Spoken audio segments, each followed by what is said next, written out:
आज हम स्टार्ट करेंगे। आज का हमारा टॉपिक है जो हमने लास्ट वाले लेक्चर में हमने फोर्स का इंट्रोडक्शन बताया था, उसकी कैरेक्टरिस्टिक क्या होती है, फोर्स क्या होता है, उसकी कैरेक्टरिस्टिक के बारे में बताया गया था। आज हम बात करेंगे फोर्स कितने प्रकार का होता है, टाइप्स ऑफ फोर्स या टाइप्स ऑफ बल के प्रकार। ठीक, टाइप्स ऑफ फोर्स मतलब बल के प्रकार। बल के प्रकार इसको जो है वो तीन भागों में बांटा गया है। पहला जो है पॉइंट फोर्स अथवा कॉन्सेंट्रेटेड फोर्स। पॉइंट फोर्स को बिंदु बल कहते हैं और कॉन्सेंट्रेटेड को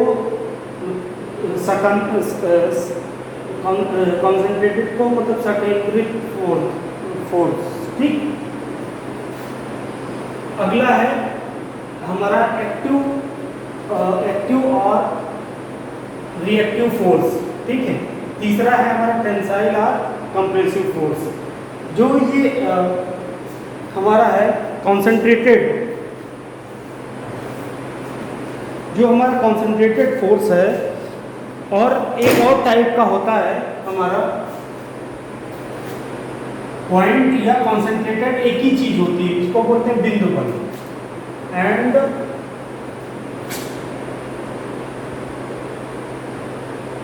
यूडीएल, ठीक है, यूनिफॉर्म डिस्ट्रीब्यूटिंग फोर्स। ठीक है, यूडीएफ मीन्स यूडीएफ का फुल फॉर्म हो जाएगा यूनिफॉर्म डिस्ट्रीब्यूटिंग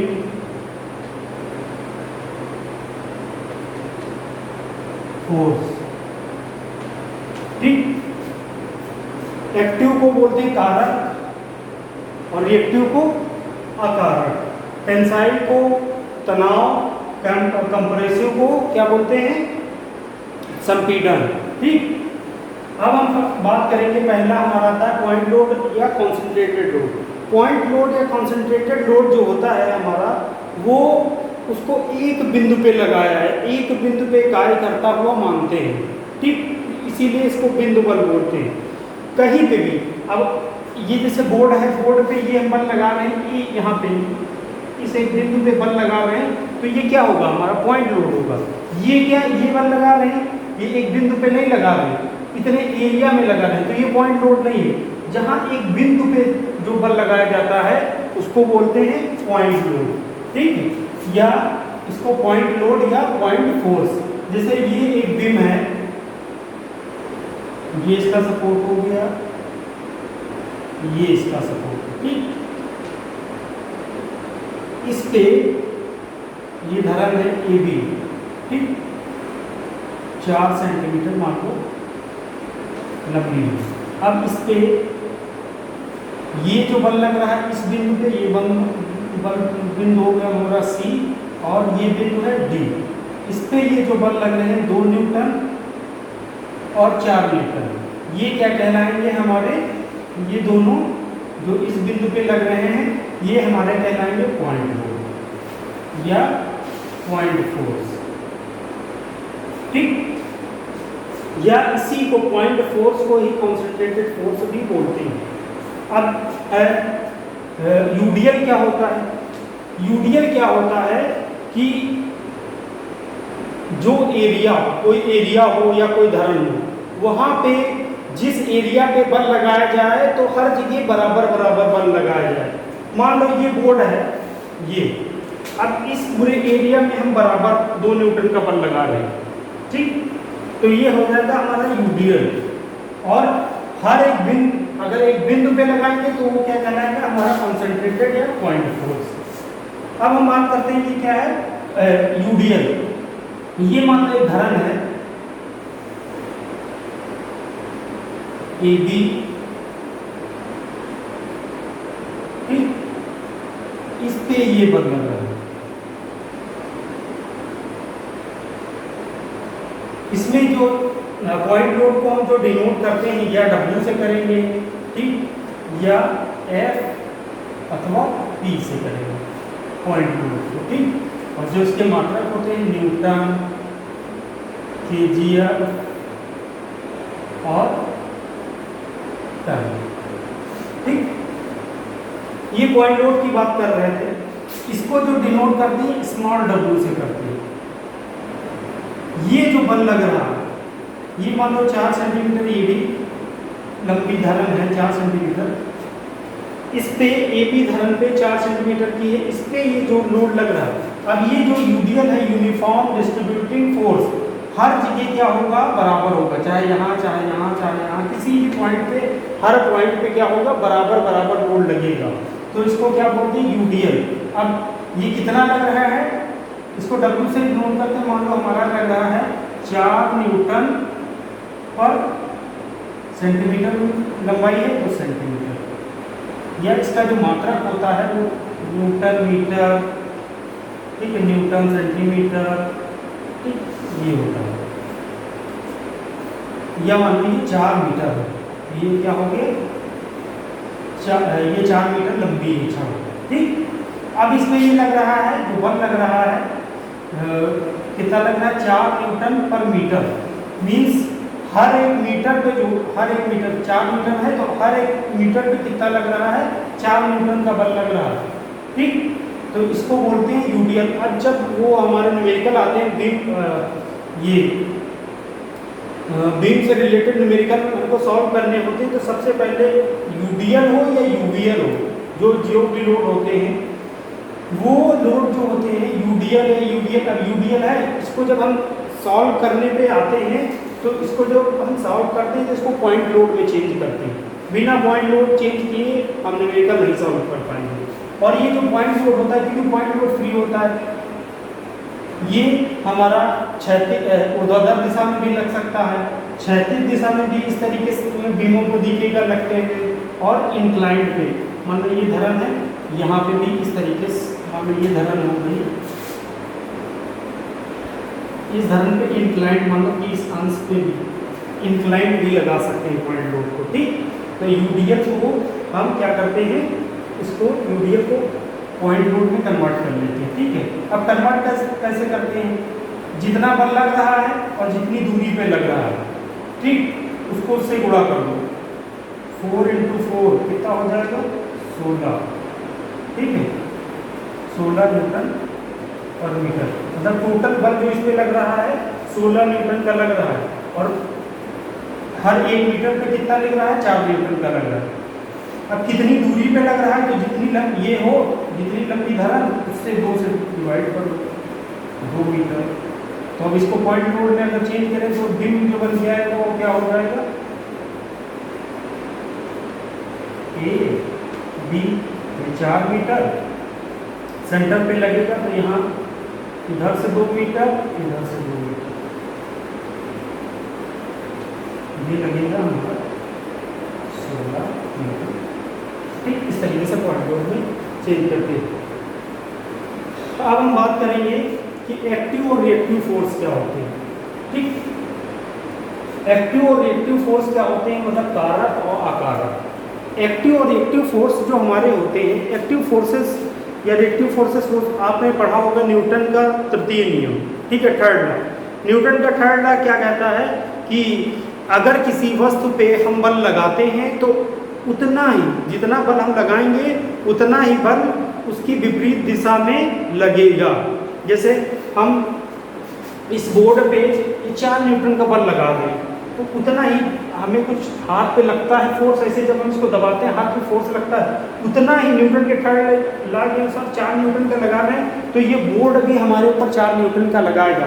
तो जो हम बल लगाते हैं उसको एक्टिव बोलते हैं, और जो ये बोर्ड हमारे ऊपर लगाएगा इसको क्या बोलेंगे, रिएक्टिव, ठीक। जैसे तुमने किसी के एक तमाचा खींच के मारा, और उस जिस फ्रीक्वेंसी में तुमने खींच के मारा, उसने भी तुम्हारे उसी फ्रीक्वेंसी में खींच के मार दिया, तो तुमने जो मारा वो क्या हो जाएगा, एक्टिव फोर्स, ठीक है। और जो वो तुम्हारे मारेगा वो रिएक्टिव फोर्स, जिसको रिएक्शन बोलते हैं, ठीक है। तो मान लो ये एक ब्लॉक है, ठीक है, इस पे ये लग रहा है हमारा 10 न्यूटन का बल लग रहा है। तो 10 न्यूटन का बल लग रहा है। अब क्या करेगा, ये 10 न्यूटन का बल इस पॉइंट ऑफ एक्शन से, लाइन ऑफ एक्शन से होता हुआ यहाँ पे आएगा इस बिंदु पे। तो इस बिंदु पे क्या लगेगा, रिएक्शन फोर्स 10 न्यूटन का। ठीक, तो ये एक्शन फोर्स हो जाएगा, मींस एक्टिव फोर्स, और ये क्या हो जाएगा, रिएक्टिव फोर्स। ठीक है, अगर हम, क्योंकि ये होता है अगर रिएक्टिव फोर्स ना लगे तो ये क्या होगा, ये ब्रेक कर जाएगी। ये एक तरीके से जो रिएक्टिव फोर्स लगता है उस वस्तु को संतुलन में रखता है। अब अगर हम यहाँ पे कंसीडर की, यहाँ हमने जितना बल लगाया और इस रिएक्टिव कितना लग गया, इसके उतना ही इसके अपोजिट डायरेक्शन में न्यूटन के थर्ड लॉ के अनुसार लग गया। अब अगर हम सोचें, हमने यहाँ तो जो ये रॉड थी, ये कॉलम था, इसका जो वेट था उसको तो हमने नेगलेक्ट कर दिया। मान लो इसका वेट क्या था, W था, इसको हमने नहीं कंसीडर किया। ठीक, तो प्रैक्टिकली अगर हम, हमारे माइंड में आ रहा है प्रैक्टिकली ऐसा सोचे हो,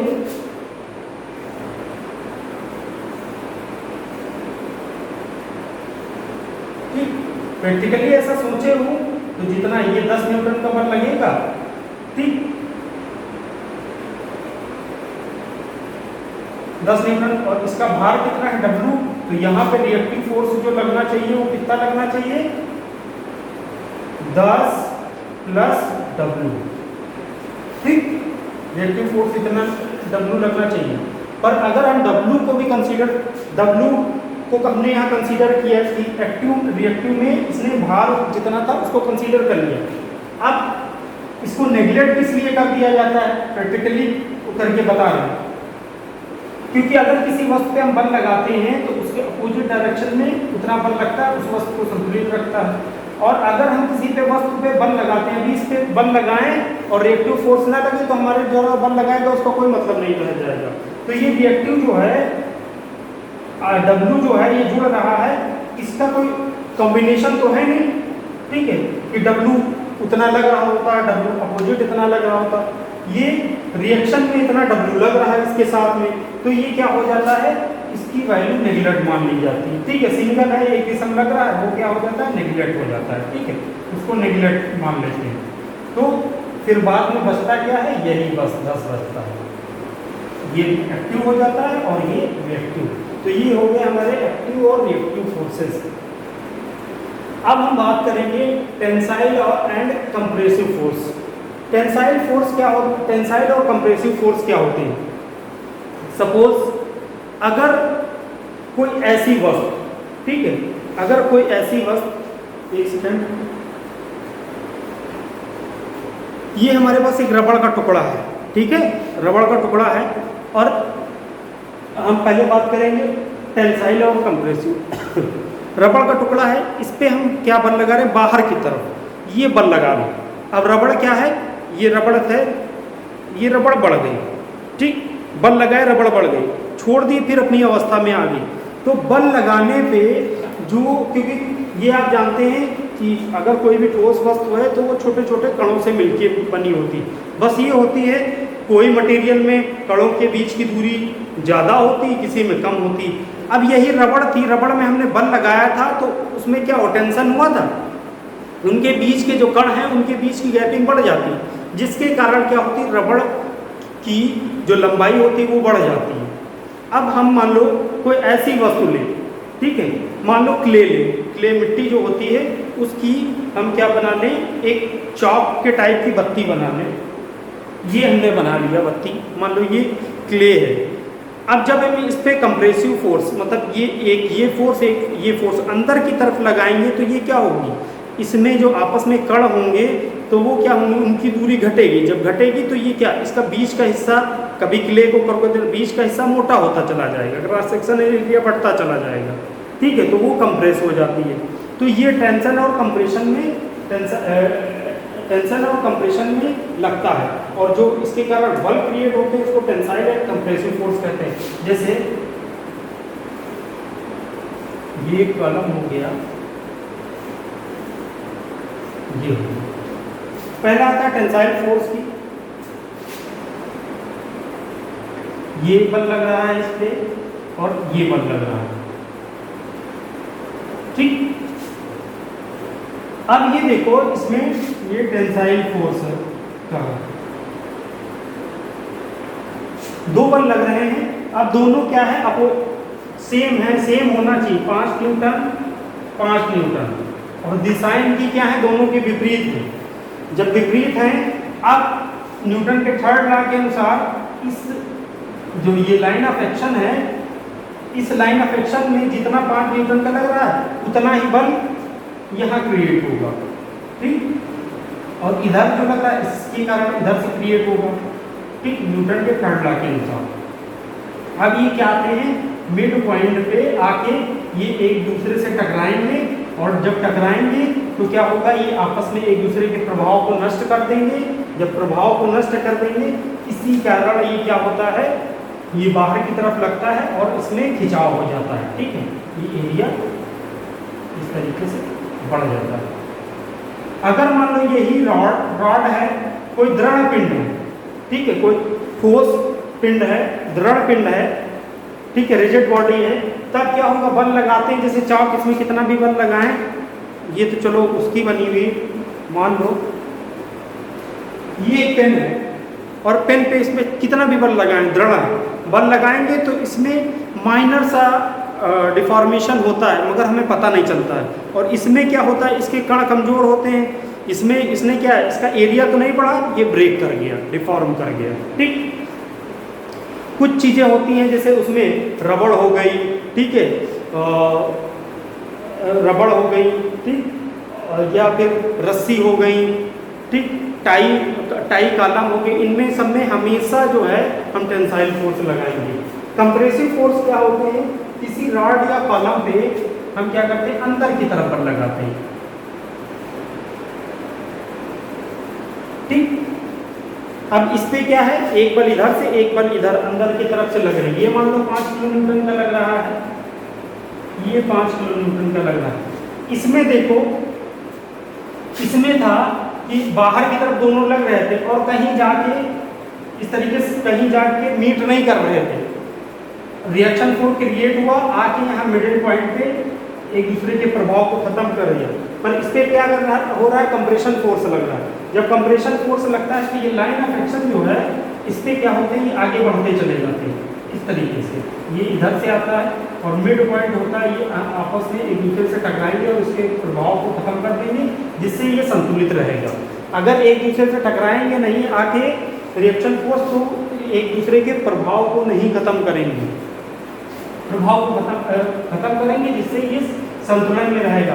अब 5 किलो न्यूटन का ये जो बल लग रहा है, ये क्या कर रहा है, 5 किलो न्यूटन का बल ये लगा, अब क्या हुआ, ये कंप्रेस करने लगता है, कंप्रेस करने लगता है, जिससे इसकी ये जो लंबाई है ये कम होने लगती है, ठीक, फाइनली इस तरीके से कम हो जाती है, ठीक। और बीच का जो एरिया है, क्रॉस सेक्शनल एरिया, ये क्या होता है, इस तरीके से बढ़ जाता है। अगर इसके कण आपस में दूर दूर है, अगर दृढ़ होगा तो माइनर सा चेंजेस होते हैं, बहुत माइनर से चेंजेस होते हैं, ठीक। जैसे स्प्रिंग हो गई, स्प्रिंग में हमेशा कंप्रेसिव फोर्स लगेगा, ठीक। तो ये हो गए हमारे टेंसाइल एंड कंप्रेसिव फोर्स।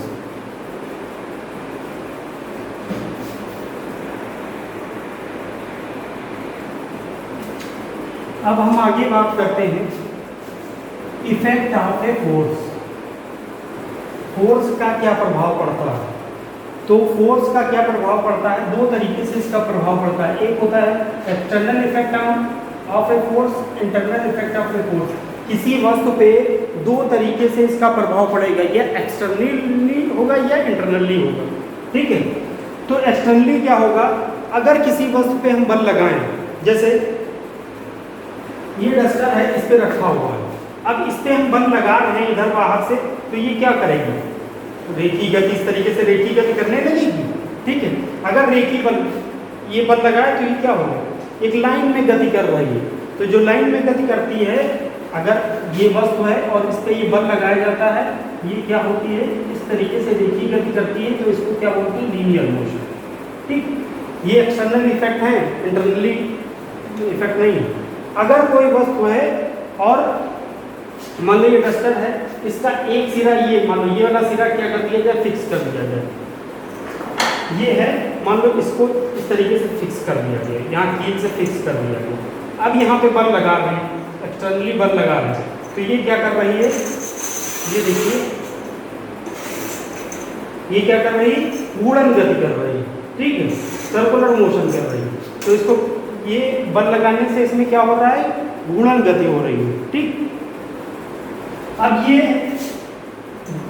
जो आप मान लो घड़ी की दिशा में लगा रहे हैं तो ये क्लॉकवाइज मोशन करेगी, और घड़ी के अपोजिट दिशा में लगा रहे हैं तो इसको ये एंटी क्लॉकवाइज डायरेक्शन में गति करेगी।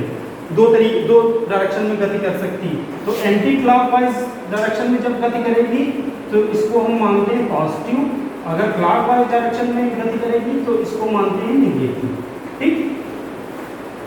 इसी तरीके से कहीं पे किसी भी जगह एक्सटर्नली जो बल लगाते हैं तो वो क्या होती है, वस्तु पूरी की पूरी मूव कर जाती है, ठीक। इंटरनली क्या होता है, इंटरनली इफेक्ट क्या होता है, इंटरनली इफेक्ट ये होता है जब किसी वस्तु पर बल लगाया जाता है तो उसके जो संरचना होती है, ठीक है, उसकी संरचना पे इफेक्ट पड़ता है। मान लो कोई वस्तु क्या है, मान लो रबड़ है तो उसके कण क्या होंगे, आपस में दूर होते हैं। जब उस पर बल लगाया जाता है तो उस मान लो ये है, ये रबड़ के इस पे बल लगाएंगे तो ये क्या हो जाएगी, बल लगाए तो इनके कण बहुत पास हो जाएंगे और ये इनका एरिया, क्रॉस सेक्शन एरिया बढ़ता चला जाएगा, ठीक। तो ये होता है इंटरनली इफेक्ट पड़ता है। दूसरा क्या, मान लो ये तो कोई दृढ़ पिंड है, तब उसके बल अगर लगाते हैं तो उसके कण में माइनर सा निगोशिएशन होता है, मतलब माइनर सा ट्रेवल करते हैं, ठीक। तो ये होती है। कभी कभी क्या होता है, मैकेनिकल जो ये वर्कशॉप होती है या मैकेनिकल इंजीनियरिंग कंपनियाँ होती हैं, उसमें फ़र्क ये पड़ता है कि इन कंपनियों में जब ये इंटरनली क्या होते हैं, कभी कभी इतना ज़्यादा बल लग गया या कभी किसी बेरिंग हुई या कुछ हुआ, इतना ज़्यादा बल कभी लग जाता है, वो क्रैक कर जाते हैं और ब्रेक कर जाते हैं, ठीक है। वो इंटरनली पहले क्रैक करते हैं, फिर एक्सटर्नली क्रैक कर जाते हैं, ठीक है। तो ये होता है इंटरनली और एक्सटर्नली इफेक्ट, ठीक।